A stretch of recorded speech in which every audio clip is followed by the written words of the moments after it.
तो आप लोग बचा के रखे हैं, तो थोड़ा आप लोग भी अपना थोड़ा सा धैर्य बना के रखिए। आप लोग आगे बढ़िए, आप लोग भी लोगों के मुद्दों को ऐसे ही उठाते रहिए।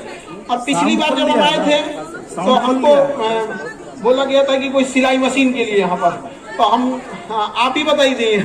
तो भाई हमने आपको मिले थे आप लोग को, तो आपने बोला था सिलाई मशीन के लिए। हमको नहीं आता है वो सब, लेकिन आप लोग के अंदर ये गुण है और ये अच्छी चीजें हैं। यहाँ पे ये सब चीजें रहनी चाहिए यहाँ पे, कि आपके अंदर इतनी क्वालिटी हो ना कि सामने वाला इसी में कंफ्यूज हो जाए कि भैया ये जैसे कोई पढ़ लिख के नौकरी कर लिया, एक क्वालिटी है पढ़ लिख के नौकरी कर लिया, बट आप लोग क्या है कि इतनी सारी चीजों को जानना है, घर को संभालना, सिलाई मशीन, ये वो चीजें, ये सब पहले हम लोग के यहाँ पे ये कल्चर हुआ करता था। इस चीज को भी नहीं छोड़ना है, अपने पुराने धरोहर को भी बचा के रखना है यहाँ पे। और कभी भी एक चीज ध्यान रखना है हम सब लोग को ना, शब्दों का प्रयोग बड़ा सोच समझ के करना। ना ये बड़ा आज के समय में ना वो है, थोड़ा सा शब्द आगे पीछे हुआ फिर आपको कितना जवाब देना पड़ेगा जिसका कोई हद नहीं। और थोड़ा कोशिश कीजिएगा कि अगर कहीं पे भी जवाब भी देना हो तो कई बार जीवन में ऐसे समय आते हैं जब आपको लगेगा कि नहीं इतना अब हमसे बर्दाश्त नहीं होगा, तो आप जवाब दीजिए, लेकिन थोड़ा रुक के।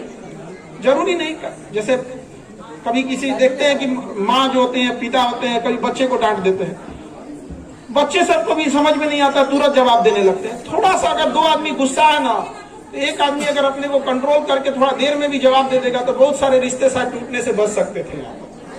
जितना बेहतर आपको अपने रिश्तों को बचाना होता है, जितना जरूरत से हम अपने परिवार को समझ सकते हैं, शायद तीसरा आदमी नहीं समझ सकता है।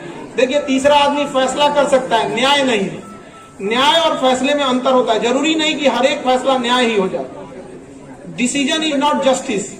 तो कई बार हमें अपने परिवार को खुद से संभाल के रखना पड़ता है, तो कई बार जहां ना चाह के भी वहां चुप रहना पड़ता है। तो ये सब चीजों को आप लोग को आगे डिप्लोमेसी के तौर पे देखते रहिएगा इस सब चीजों को।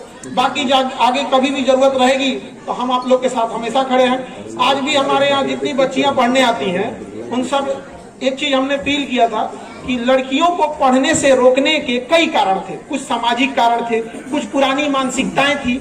उसमें एक ये भी कारण था कि जब बच्चियां स्कूल और कॉलेज में जाती थी पढ़ने तो वहां वो सुरक्षित नहीं रहती थी। लेकिन इस चीज को हम लोगों ने इस चीज को बखूबी समझा, और आज भी हमारे यहाँ जो भी बच्चियां पढ़ने आती हैं उनकी सिक्योरिटी और सेफ्टी फर्स्ट प्रायोरिटी रहती है यहाँ पर। और पटना की क्या बात करेंगे, जब यहाँ की महापौर, यहाँ की मेयर ही महिला है यहाँ पे, तो यहाँ महिलाओं को दिक्कत नहीं होगा। तो ये सब चीजें आप लोग को भी आगे जहाँ कहीं भी हो, एक दूसरे का समर्थन सपोर्ट करके ही आगे बढ़ते रहना चाहिए। आपको कभी अगर आपको जल्दी पहुंचना है तो अकेले दौड़ जाइए, लेकिन अगर दूर तक जाना है तो साथ चलना ही पड़ेगा। यहाँ पर एक दूसरे से सीखना पड़ेगा, एक दूसरे के ठोकरों से हमें सबक लेना पड़ेगा, वरना खुद से ठोकर लगते जाएंगे तो ये जन्म तो ठोकरे खाते में खत्म हो जाएगा। यहाँ पर तो अपने अगर कोई सामने वाला आदमी हमसे अनुभवी है, कुछ समझाता है, तो जरूरी नहीं कि हमेशा हम ही सही होंगे।